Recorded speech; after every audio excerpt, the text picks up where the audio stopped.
మన తెలంగాణలో మొట్టమొదటి ఫ్యాక్టరీ అవుట్లెట్ మన ముకుంద జ్యువెలర్స్ లో లైట్ వెయిట్ ఆభరణాలు కలెక్షన్స్ ఎన్నెన్నో అన్ని జ్యువెలరీస్ పై VA కేవలం 2 to 12% మాత్రమే. విచ్చేయండి ముకుంద జ్యువెలర్స్. విశాఖపట్నంలో పెట్టుబడుల జాతరతో CII భాగస్వామ్య సదస్సు సందడిగా సాగుతోంది. లక్షల కోట్ల పెట్టుబడులకు ఒప్పందాలు కుదిరాయి. వేలాది ఉద్యోగాలు రాబోతున్నాయి. ఈ సందర్భంగా ముఖ్యమంత్రి చంద్రబాబు వైజాగ్కు సరికొత్త నిర్వచనం చెబుతూ ఆంధ్రప్రదేశ్ పెట్టుబడులకు సరైన వేదిక అని చాటి చెప్పారు. గిరిజన సాంప్రదాయాలతో స్వాగతం పలికారు. ఈ CII భాగస్వామ్య సదస్సు రాష్ట్ర అభివృద్ధికి కొత్త ఊపునిస్తుందన్న అభిప్రాయాన్ని వ్యక్తమవుతోంది. ఈ సదస్సులో వైజాగ్కు చెప్పిన కొత్త భాష్యం తెగ వైరల్ అవుతోంది. విశాఖపట్నంలో పెట్టుబడుల జాతరతో CII భాగస్వామ్య సదస్సు సందడిగా సాగుతోంది. లక్షల కోట్ల పెట్టుబడులకు ఒప్పందాలు కుదిరాయి. వేలాది ఉద్యోగాలు రానున్నాయి. ఈ సందర్భంగా ముఖ్యమంత్రి చంద్రబాబు వైజాగ్కు సరికొత్త నిర్వచనం చెబుతూ ఆంధ్రప్రదేశ్ పెట్టుబడులకు సరైన వేదిక అని చాటి చెప్పారు. గిరిజన సాంప్రదాయాలతో స్వాగతం పలికారు. ఈ CII భాగస్వామ్య సదస్సు రాష్ట్రాభివృద్ధికి కొత్త ఊపునిస్తుందన్న అభిప్రాయం వ్యక్తమవుతుంది. ఈ సదస్సులో వైజాగ్ చెప్పిన కొత్త భాష్యం తెగ వైరల్ అవుతుంది.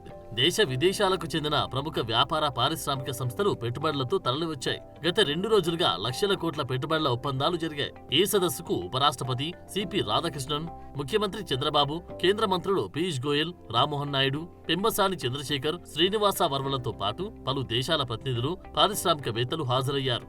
మొత్తం 2 రోజుల్లో 11.92 లక్షల కోట్ల పెట్టుబడులకు సంబంధించి 400 అవగాహన ఒప్పందాలు కుదిరాయని ప్రభుత్వం తెలిపింది. ఈ ఒప్పందాల వల్ల మొత్తం 13.32 లక్షల మందికి ఉద్యోగాలు వస్తాయని ప్రభుత్వం చెబుతోంది.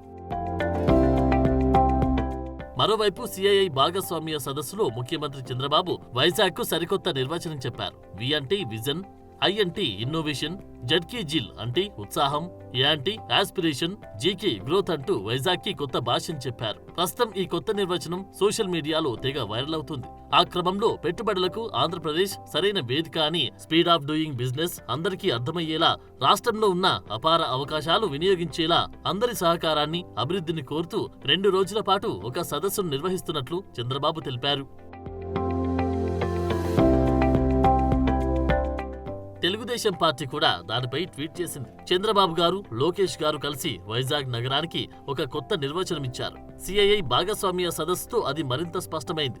ఈ మధ్యనే వైజాగ్ అంటే గూగుల్ అని చెప్పుకున్న జనం ఇప్పుడు వైజాగ్ అంటే ఒక విజన్ తో వినూత్నంగా, ఉత్సాహంగా అందరి ఆకాంక్షలు నెరవేర్చేలా అభివృద్ధి చేయబడుతున్న నగరమని చెప్పుకుంటున్నారంటూ టీడీపీ ట్వీట్ చేసింది. విశాఖపట్నంలో జరిగిన CII భాగస్వామ్య సదస్సుకు దేశ విదేశాల నుంచి వచ్చిన పారిశ్రామికవేత్తలకు గిరిజన సాంప్రదాయాలతో ఘన స్వాగతం లభించింది.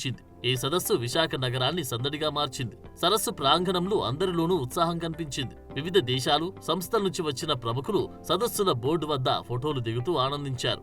ఏపీ పెవిలియన్లోకి అడుగుపెట్టగానే అది ఒక ఎలక్ట్రానిక్ ప్రపంచంలోకి ప్రవేశించినట్లు అనిపించింది. ఈ సదస్సులో పాల్గొన్న వారందరూ ఎంతో ఉత్సాహంగా కనిపించారు. ఈ సదస్సుతో రాష్ట్రానికి భారీగా పెట్టుబడులు, పరిశ్రమలు వస్తాయని అంచనా వేస్తున్నారు.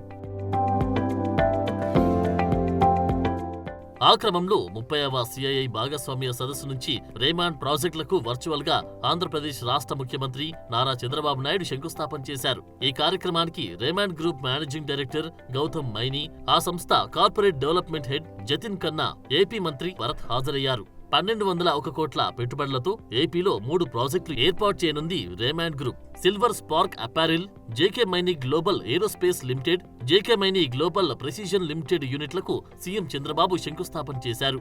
రాప్తాడులో 497 కోట్ల వ్యయంతో సిల్వర్ స్పార్క్ అపారెల్ మ్యానుఫ్యాక్చరింగ్ పార్కును ఏర్పాటు చేస్తుంది రేమాండ్ గ్రూప్. అనంతపురం జిల్లా గుడిపల్లిలో 441 కోట్లతో ఆటో కాంపోనెంట్ మ్యానుఫ్యాక్చరింగ్ ప్లాంట్ ఏర్పాటు చేయనుంది రేమాండ్ గ్రూప్. అనంతపురం జిల్లా టేకుల్లోదు వద్ద 262 కోట్లతో ఏరోస్పేస్ పరికరాల తయారీ యూనిట్ ను ఏర్పాటు చేయనుంది రేమాండ్ గ్రూప్. మొత్తంగా 1201 కోట్ల పెట్టుబడులతో 3 వేర్వేరు పరిశ్రమల ఏర్పాటు ద్వారా 6500 మందికి ప్రత్యక్షంగా ఉద్యోగ అవకాశాలు కల్పించనుంది రేమాండ్ సంస్థ. ఈ సందర్భంగా సీఎం చంద్రబాబు మాట్లాడుతూ విశాఖలో జరుగుతున్న CII సదస్సులో ఇప్పటివరకు 13 లక్షల కోట్ల పెట్టుబడులు వచ్చాయని తెలిపారు. మొత్తంగా గడిచిన 18 నెలల్లోనే 22 లక్షల కోట్ల పెట్టుబడులు రాష్ట్రానికి వచ్చినట్లు చెప్పారు. శ్రీ సిటీలో మరికొన్ని యూనిట్లను చంద్రబాబు వర్చువల్ గా ప్రారంభించారు. ఇక్కడ 12 ప్రాజెక్టుల ఏర్పాటుకు వివిధ కంపెనీలతో ఒప్పందాలు చేసుకున్నారు. ఈ పెట్టుబడుల ద్వారా 12,365 మందికి ఉద్యోగ అవకాశాలు లభించనున్నాయని చంద్రబాబు తెలిపారు. ఒక ప్రణాళికతో శ్రీ సిటీని ఏర్పాటు చేశామని, అభివృద్ధికి ఇది చక్కటి ఉదాహరణగా నిలిచిందని చంద్రబాబు పేర్కొన్నారు. శ్రీ సిటీ నుంచి డైకిన్, ఇసూజు, క్యాడ్బరీ ప్రపంచానికి ఉత్పత్తులు అందిస్తున్నాయన్నారు. వివిధ దేశాల పరిశ్రమలు శ్రీ సిటీ పారిశ్రామిక టౌన్షిప్ నకు రావాలని, త్వరలోనే శ్రీ సిటీకి 6,000 ఎకరాల భూమిని అందుబాటులోకి తెస్తామని స్పష్టం చేశారు. 50 దేశాలకు చెందిన కంపెనీలు ఇక్కడి నుంచే పనిచేస్తాయన్నారు. త్వరలోని 1.5 లక్షల ఉద్యోగాలతో శ్రీ సిటీ అభివృద్ధి మోడల్ గా మారుతుందని, 2028 నాటికి దీనిని ఉత్తమ పారిశ్రామిక ప్రాజెక్టుగా మారుస్తామని వివరించారు.